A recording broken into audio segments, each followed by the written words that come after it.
Midco Sports tonight, see who made our list for the top high school football players in the Dakotas. Then our expert panel breaks it down. After that, it's a Bison breakdown. Brian Sean talks NDSU football with Cole Jerk and Joe Curlin. And finally, we bring in some special guests in studio to talk high school pick'ems for the playoffs. All of that plus much more, Midco Sports Tonight kicks off right now. Hello and welcome to the show. I'm Kelly Stewart and this is Midco Sports Tonight. Well, every Wednesday we keep you in suspense with a list that we reveal. Today's list is a watch list. It's the top 5 high school football players to be considered for Player of the Year. Now, I know we have a few weeks to play and I'm sure there will be some movement before we actually hand out this award, but today we will give you an idea of where these players stand. So let's start in North Dakota. At number 5, it's Victor Isaac. The Fargo South senior is one of the toughest players in the state, and what sets him apart from other potential top 5 nominees is the fact that he plays both ways in Class 3A and does it very well. He's scored 6 rushing touchdowns this season and leads the EDC with 87 tackles, including 7 tackles for loss. Taking the number 4 spot is New Salem Glen Ullin Jr. quarterback and defensive end Evan Henke.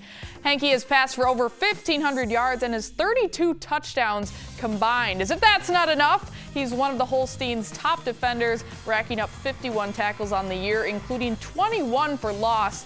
Henke is trying to get his team back to the Dakota Bowl for a second straight season.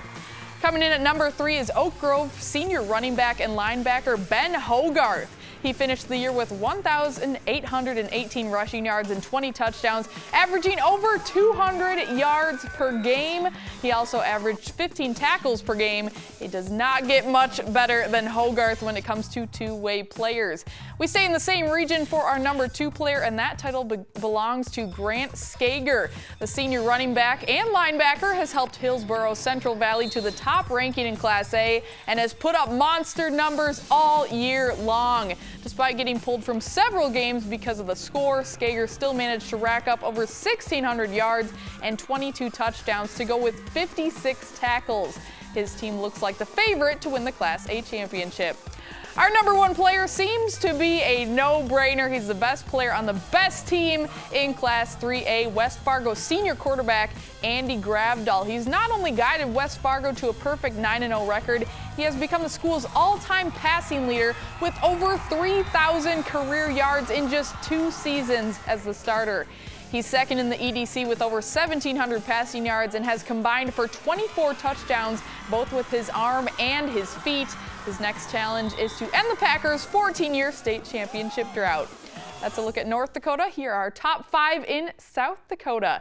Number 5 is a tie between 2 twins. It's hard to separate the Yankees on the field or in the stat line. Jaden averages 8.6 yards per carry this year with 19 total touchdowns, while Jackson has been an outstanding receiver with 44 catches and 19 touchdowns. This tandem also plays defense and has given the defending champs the top seed in the 11A playoffs.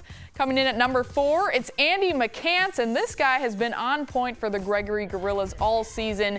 Despite not getting many full games because Gregory is always so far ahead, Andy has thrown for 1,600 yards and 25 touchdowns and also added 11 more on the ground.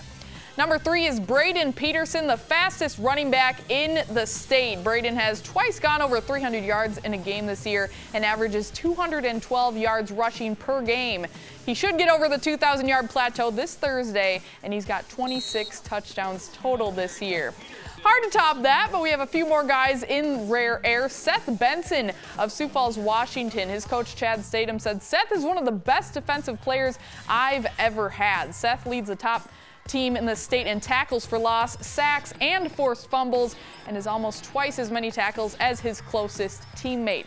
Sometimes defensive players go unnoticed, but it doesn't take long to spot number 17 when you watch Washington play. And in at number 1, this guy could be described as the most valuable player to his team, Payton Zabel, the quarterback of the Pierre Governors. Zabel leads his team in passing with 225 yards per week and has 24 passing touchdowns, but he also leads his team in rushing with 5 more TDs on the ground. Zabel suffered a shoulder injury late in last week's game against Aberdeen and is questionable for Thursday's game against Brookings. So there you have it, our top 5 in each state, a tough task to narrow it down to just 5. But when we come back, our Jody Norstead and Jason Andera break down the list even further and tell you why they chose those particular players. This is Midco Sports Tonight. Midco Sports Tonight, presented by Avera Orthopedics.